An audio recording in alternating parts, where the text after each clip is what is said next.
हाँ। तो उसने मुझे लगा सब ओल्ड टेस्टमेंट की बातें बताने की, इसमें ये है, इसमें ये गलतियां हैं, वो गलतियां हैं, ऐसा है वैसा। तो मैंने कहा ठीक है भाई ब्रदर मेरी बात सुनो, ओल्ड टेस्टमेंट और न्यू टेस्टमेंट क्यों है इसका बारे में आपको पता है? तो उसने बोला कि नहीं पता है, आप बताओ। मैं कहीं को बताऊं, ऐसा बोलने लगा। तो मैंने कहा कि ओल्ड टेस्टमेंट मतलब कि पुराना नियम और न्यू टेस्टमेंट मतलब नया नियम, ठीक है। तो पुराना और नया क्यों बोला गया? क्योंकि नए नियम को हमें मानना है, पुराने को नहीं मानना है, ठीक है। अब वहाँ पे मैं होता तो मैं कहता कि भैया दोनों नियम परमात्मा ने ही बनाए हैं। हाँ।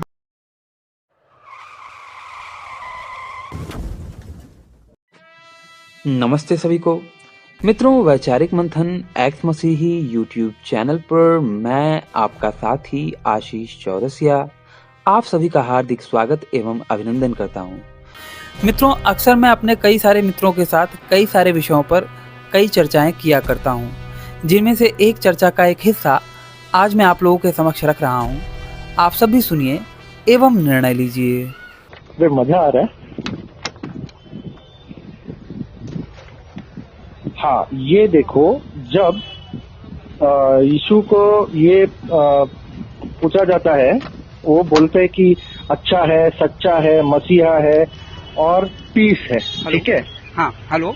हाँ, तो पहले तो ईसाइयत को बोला जाता है पीस पीस, ठीक है, यही बात है ना? सॉरी क्या? Peace, I have come here. तो शांति पूर्वक रिलीजन है सबसे ज्यादा, यही कहा जाता है ना? बिल्कुल। हाँ, लेकिन जब इसको खुद जब पूछा जा रहा है, मैं आपको एग्जैक्ट वो वर्स भी बता देता हूँ।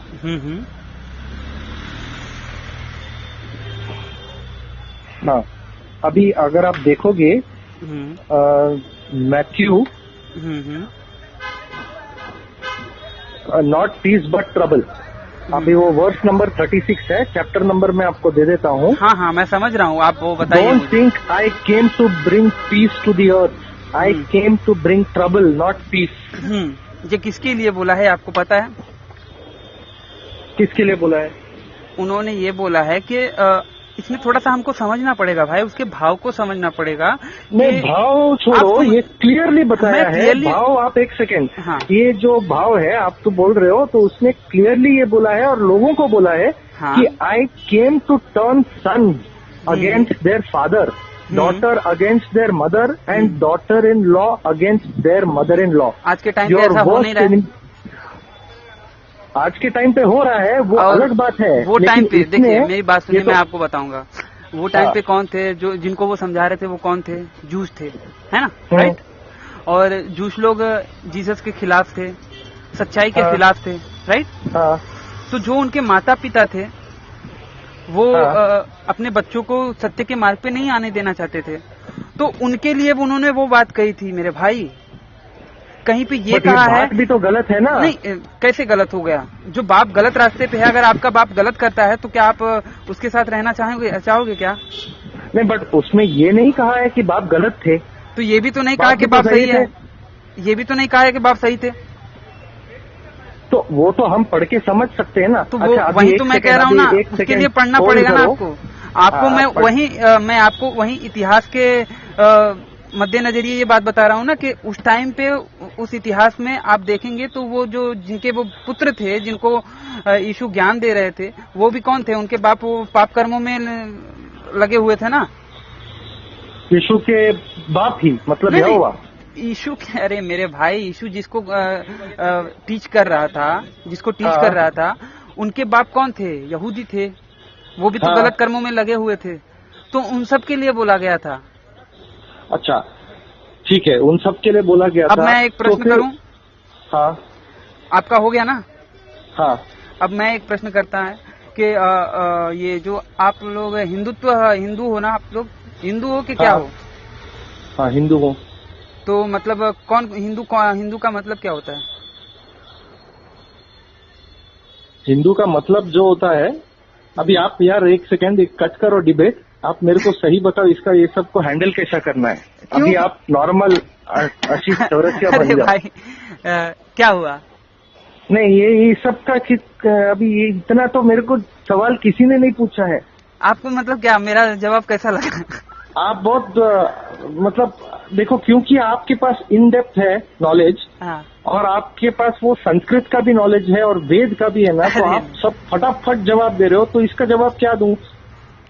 इसका जवाब यही होगा कि भाई यीशु के जो चेले लोग थे, ठीक है, हाँ। अगर उनके भी अगर आप हिस्ट्री पता करेंगे तो उनके पिताजी भी वैसे नहीं थे, उनके बाप नहीं चाहिए।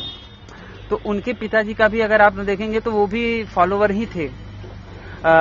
वो जिस कबीले से बिलोंग करते थे यीशु, या फिर जिस सोसाइटी से बिलोंग करते थे, वो यहूदी थी, लेकिन वो अलग थी, और सभी वो पूरे सोसाइटी ने उनको कबूल किया था, उनको माना था।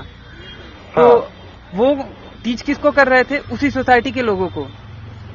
तो वहां पे जहां पे बाप और बेटा सब उनको मान रहे हैं, समझ रहे हैं, फिर भी उनको इस प्रकार का टीच करना कि भैया बाप को बेटे से अलग करने, ये गड़बड़ है ना। हाँ, देखा, ये चीज अच्छा हो गया, ये मैं आपके साथ ये डिबेट में चक्कर में आ गया तो ये सीखने मिल गया। हाँ, अच्छा, फिर वो यहोवा का जो आपने रिबट किया मुझे, उसके लिए तो आपको तो कोई रिबट नहीं करता है। यहोवा का मैं समझा नहीं। मैं जो बोला कि आप, हाँ भाई, हाँ, आपको तो कोई कुछ बोलता ही नहीं, मंडरा रहता है। ये तो आप जब पूछते हो किसने देखा है, या पंडित जी पूछते हैं, तो उनको तो कुछ नहीं, कोई सामने से कुछ बोलता ही नहीं है। हाँ, कोई मेरे जैसा ईसाई नहीं होगा ना। तो आप पंडित जी से भी ये चीज नहीं कर लोगे क्या? नहीं भाई, पंडित जी भड़क जाते हैं, तो उनको मैं नहीं कह सकता। लेकिन अगर मैं ईसाई होता, ठीक है, तो मैं ये जवाब देता कि परमात्मा क्या टुकड़े नहीं कर सकता? वो तो कुछ भी कर सकता है, तो अपने आत्मा के टुकड़े भी कर सकता है ना। हाँ, बराबर, ये सही बात है। लेकिन आप जो बोलते हो ये लोगों को, आप मेरे को ये बोल रहे हो, लेकिन आप जब ये क्रिश्चियन लोगों को बोलते हो कि वो जो चाहता है वो होता है, और वो जो नहीं चाहता है वो नहीं होता है। अब वो लूसीफर जो है, उसको तो पैदा इसी ने किया फरिश्तों में, और सजदा करने के लिए बोला, तो अल्लाह वो अपना यहोवा तो वही चाह रहा था, बट वो चाहत हुई ही नहीं। तो आप ईसाई होते तो आप इसके लिए क्या जवाब देते? तो जब होता तब जवाब देता ना, अभी काय को दूं? नहीं, अभी समझ लो ना, मैं आपको पूछ रहा हूँ। नहीं, वो मूड में आना जरूरी है। अच्छा, तो वही सब है। अब बाकी ये है कि आप अगर उनकी डेप्थ में जाएंगे ना, तभी उनको पता कर सकते हैं कि हाँ, वो लोग कहाँ से बोल रहे हैं और क्या बात बोल रहे हैं। क्योंकि जब भी मैंने अरजीत आर्या से बात की थी, तो उसने मुझे लगा सब ओल्ड टेस्टमेंट की बातें बताने की, इसमें ये है, इसमें ये गलतियां हैं, वो गलतियां हैं, ऐसा है वैसा। तो मैंने कहा ठीक है भाई ब्रदर, मेरी बात सुनो, ओल्ड टेस्टमेंट और न्यू टेस्टमेंट क्यों है, इसका बारे में आपको पता है? तो उसने बोला कि नहीं पता है, आप बताओ। मैं कहीं को बताऊं, ऐसा बोलने लगा। तो मैंने कहा कि ओल्ड टेस्टमेंट मतलब कि पुराना नियम, और न्यू टेस्टमेंट मतलब नया नियम, ठीक है। तो पुराना और नया क्यों बोला गया? क्योंकि नए नियम को हमें मानना है, पुराने को नहीं मानना है, ठीक है। अब वहाँ पे मैं होता तो मैं कहता कि भैया दोनों नियम परमात्मा ने ही बनाए हैं। हाँ, बनाए हैं कि हर टाइम हर वक्त के हिसाब से नियम कैसे, उसको तो सच्चिदानंद कहा जाता है। लेकिन उसको वो चीज ट्रिक नहीं की उस टाइम पे। नहीं, मैं यही बोलने वाला था आपको। नहीं, बात तो मैं अभी आपका ही सुन के यही बोलने वाला था। सुनिए, तो अरजीत ने तो उसका जवाब नहीं दे पाया। तो मैंने कहा कि भैया वो ओल्ड टेस्टमेंट पुरानी बात थी, और हमें न्यू टेस्टमेंट के आधार पे चलना है, तो हम न्यू टेस्टमेंट को फॉलो करते हैं। बस उतने पे वो गड़बड़ा गया। फिर उसके बाद फिर मैं लगा प्रश्न पूछने। मैंने उससे यही हिंदू के ऊपर ही पूछा था। तो उसने बोला कि नहीं, हम हिंदू नहीं हैं। तो मैंने कहा कि फिर सरकार ये तब संविधान में क्यों हिंदू लिखा है, ये वो बहुत उसको बहुत घसीटा था, मतलब बहुत भिगो के मारा था। अच्छा, लेकिन आप मेरे को बताओ कि आपको पूछे, किसी ने आपको पूछा कि हिंदू ये संविधान में आपने क्यों लिखे हो, तो आप क्या जवाब दोगे? जैसा कि आपने मुझे पूछा हिंदू का मतलब क्या हुआ, ठीक है, और फिर आपने हिंदू लिखा है, मतलब आपके सर्टिफिकेट में भी वो हिंदू ही लिखा होगा। मेरा जवाब ये होगा कि हिंदू शब्द जो है वो जो ये मिडिल ईस्ट वाले थे, उनके द्वारा हमें ये नाम दिया गया था, और ये कोई गाली नहीं थी, ये एक सम्मानजनक, ये एक क्या बोलते हैं, पदवी थी, एक उपाधि थी हमारे लिए। हमारे लिए जो इस भाषा भाषा बात करते हैं या इस स्थान में, तो इनको हिंदू बोला गया। इवन मोहम्मद की बेटी को भी बेटी का भी नाम हिंदू से करके था। हिंदू मतलब एक खूबसूरती और एक सम्मान का शब्द था। लेकिन जब इस्लाम आया और जब इस्लाम रेडिकल हो गया, ठीक है, तो ये हिंदू शब्द, क्योंकि हिंदुस्तान में काफिर रहते थे इस्लाम के हिसाब से, तो उसका रेडिकलाइज होते होते वो लोग इतना हेट करते थे कि वो एक धीरे धीरे गाली बन गई। और उसी के चलते उन्होंने अपनी किताबों में हिंदू का मतलब काफिर, काला चोर और ये सब लिख दिया। समझ रहे हैं ना? अच्छा। नहीं तो पहले हिंदू नहीं कहा जाता था, हिंद कहा जाता था या हिंदी कहा जाता था, हिंद। करेक्ट। और एक्चुअल में हमें हिंद कहा जाता था, भारत में रहने वालों को हिंद कहा जाता था, लेकिन बाद में वो हिंदू हो गया और वो एक गाली बन गई। और इसका एक बात और है कि हिंदू शब्द आपको ना तो मनुस्मृति में मिलेगा, ना पुराणों, ना वेदों में मिलेगा, ना किधर भी मिलेगा। तो हिंदू कहाँ से आया? महाभारत में भी ऐसा हिंदू करके कुछ भी नहीं है। इवन आप रामायण ले लेंगे, रामायण सीरियल ले लेंगे, तो उसमें भी आर्यपुत्र बोला गया है। वो तो दशरथ के पुत्र थे। आर्य क्यों कहा जाता था? क्योंकि एक क्वालिटी थी जो कि हम सबको दिया जाता था। करेक्ट। तो उस प्रकार से है। और जहाँ तक रही बात कॉन्स्टिट्यूशन की, ठीक है, तो कॉन्स्टिट्यूशन में कई सारी चीजें लिखी हैं, सब मानने योग्य है क्या? कॉन्स्टिट्यूशन में तो क्या नाम से सभी को धर्म भी बोला गया है। अगर वो कॉन्स्टिट्यूशन की बात करते हैं तो बोल देना कि भैया कॉन्स्टिट्यूशन के हिसाब से तो क्रिश्चियनिटी को भी धर्म बोला गया है, इस्लाम को भी धर्म बोला गया है, लेकिन धर्म की एक्चुअल मीनिंग देखेंगे तो वो भी नहीं सही बैठती। आपके हिसाब से धर्म तो सबके लिए होता है, लेकिन उसमें तो अलग अलग बताया गया है। मैं एक जेन्युइन बात बता रहा हूँ भाई आपको कि लेकिन आपने ना इसमें मेहनत बहुत किया है मेरे भाई। आपने हिस्ट्री भी काफी हद तक पढ़ के आप ये सब जानते हो। धन्यवाद भाई, आप सबका आशीष है, नहीं तो मैं कुछ नहीं था। और वो जो अभी मैं नीरज यात्री का भी देखता हूँ, वो भी यहाँ कहाँ से चीजें निकाल कर लेके आते हैं। नीरज भाई मानना पड़ेगा। और वो मोहम्मद गजनवी से, वो सब मोहम्मद गजनवी के टाइम से एक एक चीज निकाल के किधर से लेके आते हैं, समझता नहीं हूँ मैं, कहाँ से मिलता है उनको ये सब। भाई मिल जाएगा आपको, आप खुद पता कीजिए, आपको खुद मिल जाएगा। यहाँ तक कि देखिए यूनिवर्सिटीज में कई सारी चीजें मिलती हैं, आपको सही इतिहास भी मिलेगा, गलत इतिहास भी मिलेगा। फर्क ये है कि आपको पता होना चाहिए दोनों का अंतर। सर्च कर, लेकिन इन्होंने कितना रिसर्च कर करके इन्होंने ये सब ये किया। नहीं तो हम स्कूल में जो पढ़ते थे हम वही ओके ठीक है बोलते थे, यही होगा भाई। ये क्या नाम है उनका? पुष्पेंद्र नीरज यात्री। पुष्पेंद्र के कुल से नहीं, वो अलग है। PN ओक, ठीक है। पुरुषोत्तम नागेश ओक उनका पूरा नाम है। उन्होंने पता है आपको, जब भारत का कॉन्स्टिट्यूशन बनने लगा और भारत में न्याय व्यवस्था होने लगी आजादी के बाद, तो भारत का पहला शिक्षा मंत्री कौन था? मुल्ला था। कौन? अच्छा, मौलाना अब्दुल कलाम आजाद, ठीक है। ऊपर से वो मौलवी था, मौलाना था, करेला ऊपर से नीम चढ़ा, ठीक है। अच्छा। अब सोचिए जब हमारा पहला एजुकेशन मिनिस्टर ही क्या नाम से कट्टर मुसलमान था, तो फिर वो हमें हमारा और ये लोगों को तो अच्छा ही बताएगा। तो इसीलिए उसने, क्योंकि वही नियुक्त करता ना इतिहासकारों को, हिस्टोरियन को, तो उसने सभी लेफ्ट के इतिहासकारों को जगह दी पाठ्यक्रमों में, लेकिन राइट विंग के एक भी इतिहासकार को उसने जगह नहीं दी। यहाँ तक कि पुष्पेंद्र ये क्या नाम है, मैंने क्या नाम बताया? नहीं, ये PN ओक। इन्होंने सामने से बोला था कि भैया मुझे भी किताबें लिखने का अवसर दो पाठ्यक्रमों में, लेकिन इनको नहीं किया। और बाकी जितने भी लेफ्टिस्ट विचारधारा वाले थे, वामपंथी इतिहासकार थे, उन सबकी किताबों को सिलेबस में डाल दिया। और यही कारण है कि हमें इतिहास के बारे में पता नहीं है। लेकिन अगर आप आज भी अवेलेबल है उनकी किताबें, आई थिंक 6 खंड में हैं। अच्छा। भारत के इतिहास का विकृतीकरण और प्राचीन भारत का इतिहास, ये किताबें अगर आप पढ़ेंगे ना, तो इतनी व्यापक स्तर पे और पूरे प्रमाण के साथ उन्होंने वो बात लिखी है। अगर आप ये वामपंथी इतिहासकारों का जो सिलेबस में है, एनआरसी में है, उसको अगर आप पढ़ेंगे तो उसमें उतनी तथ्य के साथ वो बात नहीं बताई गई है जितनी तथ्य के साथ प्रमाण के साथ PNO उन्होंने जो लिखा है।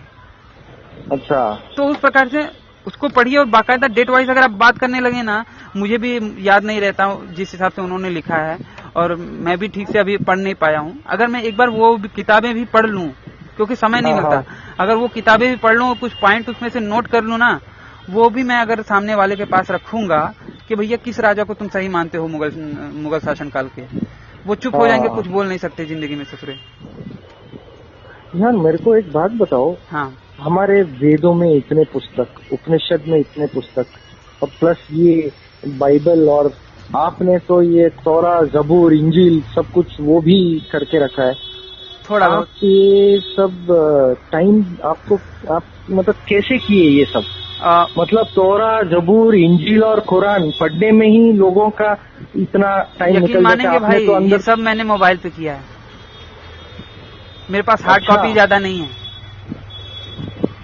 तो आपने ये सब, और प्लस ये Bible, old testament, new testament, और ये भी पूरा आधे से ज्यादा मैंने मोबाइल पे ही किया है। और प्लस वेदों को भी गोट के पी लिए हो? नहीं, और पढ़ रहा हूँ। अच्छा, अब वो भी आप खुद से कर रहे हो कि आप कोई उसमें जाते हो? कोई हेल्पर नहीं है मेरा, जो भी है ये मोबाइल है। अच्छा, हाँ। तो उसमें आप सब चीज का इंटरप्रिटेशन सही निकाल लेते हो क्या? मतलब जो मतलब होता है संस्कृत एकदम शुद्ध संस्कृत में वो होता है, तो आप? मैं इंटरप्रिटेशन उसका सही नहीं निकालता, लेकिन जो उसका सही इंटरप्रिटेशन निकाला है, जो ऑथेंटिक है, मैं उसकी बात देखता हूँ। अब जैसे कि कुरान हो गया, ठीक है? हाँ। तो कुरान भाई एक का गलत होगा, ठीक है, दूसरे का गलत होगा, तीसरे का गलत होगा, लेकिन जो उनकी मूल बातें होंगी वो तो गलत नहीं होंगी, जो उसके लफ्जी माने होंगे वो तो गलत नहीं होंगे।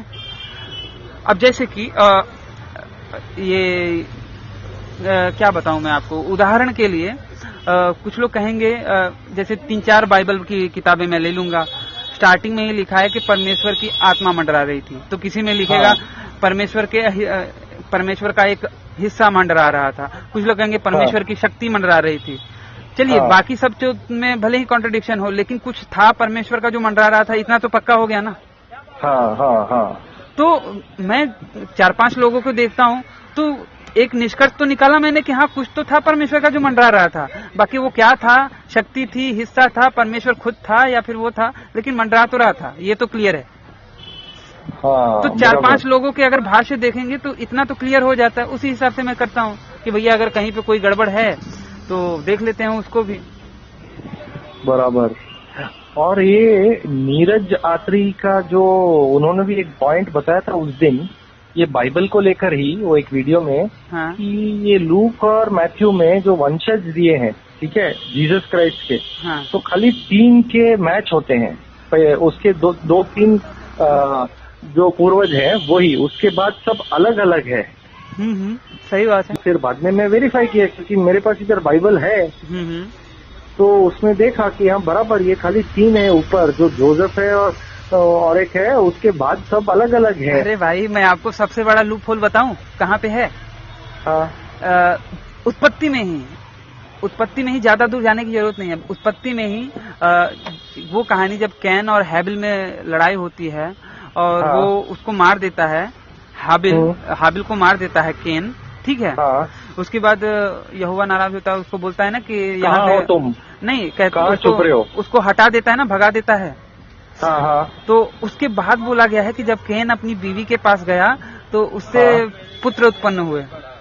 अब यहाँ पे प्रश्न ये आता है कि केन और हैबिल ही तो 2 बच्चे हुए थे, आदम और हव्वा के, ठीक है?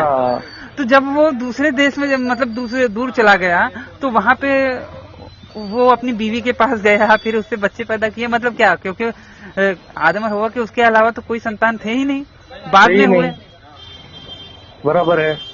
सबसे बड़ा लूप होल है, कोई इस पे ध्यान नहीं देता। मैं आपको कहेंगे तो मैं आपको स्क्रीनशॉट लेके बता सकता हूँ। नहीं, ये भी आप बराबर, ये मैंने पढ़ा है। देखो, ये केन और हैबिल का वो जो कहानी है, एक को बलिदान में वो बकरी या शीप लेके जाता है, और दूसरा खेती का वो लेके जाता है। तो वो परमेश्वर जो है, वो जो जानवर है, वो चीज को स्वीकार करके उसको आशीर्वाद देते। तो ये एक और सबसे बड़ा लूप है, सबसे बड़ा लूप है। इससे पूरा मतलब धराशायी हो जाएंगे, अस्तित्व ही खतरे में आ जाएगा ये कहना।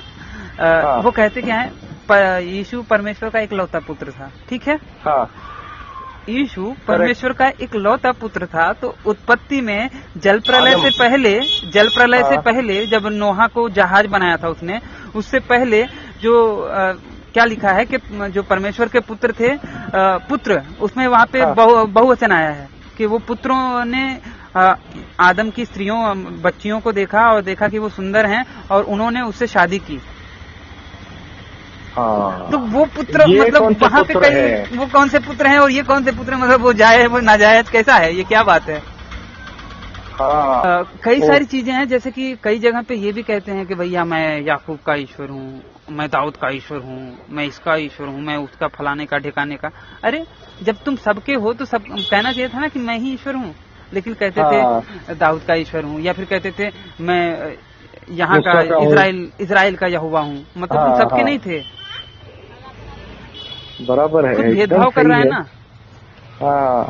अच्छा, और एक मेरे को आपसे डाउट पूछना था। ये